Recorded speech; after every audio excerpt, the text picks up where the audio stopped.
নমস্কার বন্ধুরা, ইতিহাসের ইতিকথার নতুন পর্বে আপনাদের সকলকে স্বাগত। বন্ধুরা, আজকের পর্বে আমরা জানব যে বিষয় সেটি হলো শনিদেব সম্পর্কে। শনিদেবের দৃষ্টি, শনির দৃষ্টি বা শনিদেবের কেন এত রাগ?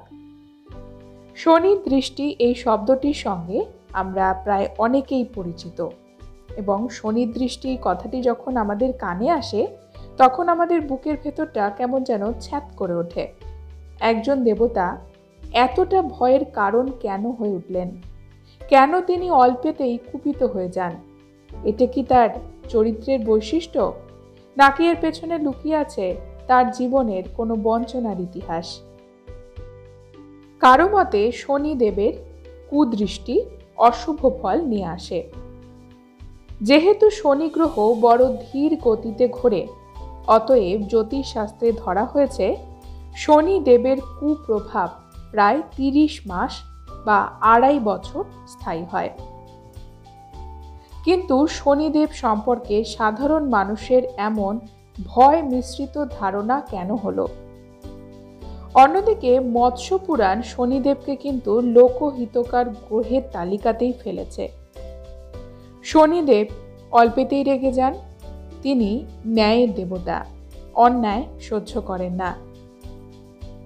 বিভিন্ন হিন্দু পুরাণে শনির কাহিনী বিভিন্নভাবে বর্ণনা করা হয়েছে।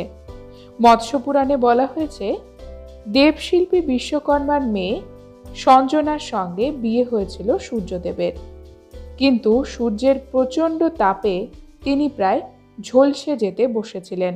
তখন তার নতুন নাম হয় সন্ধ্যা।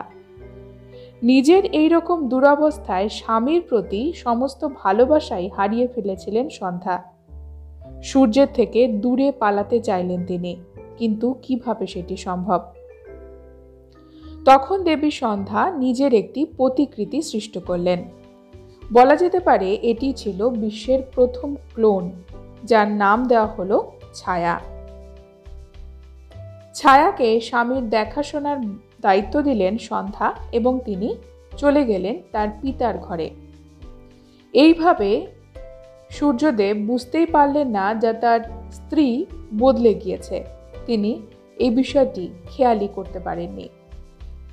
পরবর্তীকালে ছায়া এবং সূর্য দেবতার সন্তান হিসেবে জন্মগ্রহণ করে শনিদেব। তার মেয়ে তার কাছে আছে। এদিকে সূর্যের সন্তান জন্মের খবর পেয়ে বিশ্বকর্মা একেবারে ধন্দে পড়ে যান। সন্ধ্যার কাছে তিনি ছুটে যান, সব খবর জানতে চান। সব শুনে বিশ্বকর্মা সন্ধ্যাকে সেই মুহূর্তে তার পতি গৃহে ফিরে যাবার নির্দেশ দিলেন। ক্ষুব্ধ সন্ধ্যা ফিরে গিয়ে ছায়াকে নিঃশেষ করে নিজেই ফের সূর্যের স্ত্রীর ভূমিকা পালন করতে থাকলেন। এই ঘটনাটিও সূর্যদেবের নজর এড়িয়ে গেল। এরপর শনির প্রতি বিমাতৃসুলভ আচরণ শুরু করলেন সন্ধ্যা। শনিকে সূর্যের থেকে দূরে সরাতে অনবরত স্বামীর কান ভাঙাতে শুরু করলেন দেবী সন্ধ্যা। এইভাবে মায়ের স্নেহ থেকে শনিদেব বঞ্চিত হয়েছিলেন এবং বাবার ভালোবাসাও তিনি পাননি। তিনি ক্রুদ্ধ হয়ে গেলেন, বিরক্ত হয়ে গেলেন এবং ধীরে ধীরে অলস হয়ে পড়লেন। কোনো কিছুই শনিদেবের ভালো লাগতো না। পরবর্তীকালে সূর্যদেব এবং দেবী সন্ধ্যার একটি ছেলে এবং একটি মেয়ে জন্মগ্রহণ করে। ছেলের নাম রাখা হয় যমদেব, মেয়ের নাম দেওয়া হলো যমুনা। ধীরে ধীরে যম এবং যমুনা বড় হতে শুরু করলো। তারা যখন বড় হয়ে উঠল তখন সূর্যদেব তাদের দায়িত্ব ভাগ করে দেওয়ার কথা ঘোষণা করলেন। যমকে দেওয়া হলো ধর্মরাজের দায়িত্ব। পৃথিবীর বুকে ধর্ম রক্ষার দায়িত্ব তিনি পেলেন। যমুনা পবিত্র নদীর রূপ ধারণ করে সব পাপ তাপ ধুয়ে দেওয়ার দায়িত্ব পেলেন। সন্ধ্যা ক্রমাগত কান ভাঙাতে শুরু করলো শনিদেবকে নিয়ে।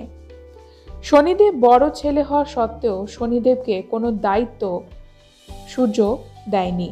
এইভাবে শনিদেব বঞ্চিত হতে শুরু করলো। অসহায় শনিদেব তাদের ভাই বোন থেকেও দূরে সরে যেতে শুরু করে এবং ক্রমে আরও ক্রুদ্ধ হয়ে ওঠে। একদিন শোকে রাগে পাগল হয়ে দেবী সন্ধ্যাকে লাথি মারেন শনিদেব। সেই রাগে শনিকে খোড়া হয়ে যাওয়ার অভিশাপ দিলেন সন্ধ্যা। মাকে লাথি মারার জন্য শনির ওপর সূর্যদেব ক্রুদ্ধ হলেও তিনি বেশি অবাক হয়ে গেছিলেন সন্ধ্যার ভূমিকাতে। একজন মা কি করে তার সন্তানকে এমন অভিশাপ দিতে পারে? সন্ধ্যার কাছে সব কথা জানতে চাইলেন তিনি। সূর্যদেবের জেরাতে ভেঙে পড়লেন সন্ধ্যা। অবশেষে বাধ্য হলেন সবকিছু জানাতে। শনির ওপর এতদিন অনেক অন্যায় হয়েছে, সবটাই বুঝতে পারলেন সূর্যদেব এবং তিনি নিজের ভুল স্বীকার করলেন।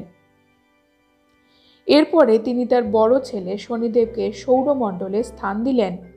কর্মফলের দেবতা হিসেবে শনিকে উন্নীত করলেন। এই জন্যই যে কেউ অপকর্ম করলে শনিদেবের নজর কিন্তু এড়ায় না। শনিদেব কর্মফলের দেবতা হওয়ায় ভালো কর্ম করলে ভালো ফল পাবেন, আর অন্যায় অপকর্ম করলে তার ফল কিন্তু শনিদেব আপনাকে অবশ্যই দেবে। কখনো কারো খারাপ চিন্তা করবেন না, কখনো কারো খারাপ করবেন না। শনির হাতে রয়েছে ন্যায়দণ্ড, তিনি ঠিক শাস্তি দেবেন। বন্ধুরা, আজকের পর্বে আমরা এই বিষয়টি জানলাম শনিদেবের কেন এত রাগ এবং কেনই তিনি অল্পেতেই কুপিত হয়ে যান। আজকের পর্ব এখানেই শেষ হলো। পরবর্তী পর্বে নতুন একটি বিষয় নিয়ে আপনাদের সঙ্গে কথা হবে। ততক্ষণ সকলে সুস্থ থাকুন, ভালো থাকুন, আর পুরো ভিডিওটি দেখার জন্য আপনাদের অসংখ্য অসংখ্য ধন্যবাদ।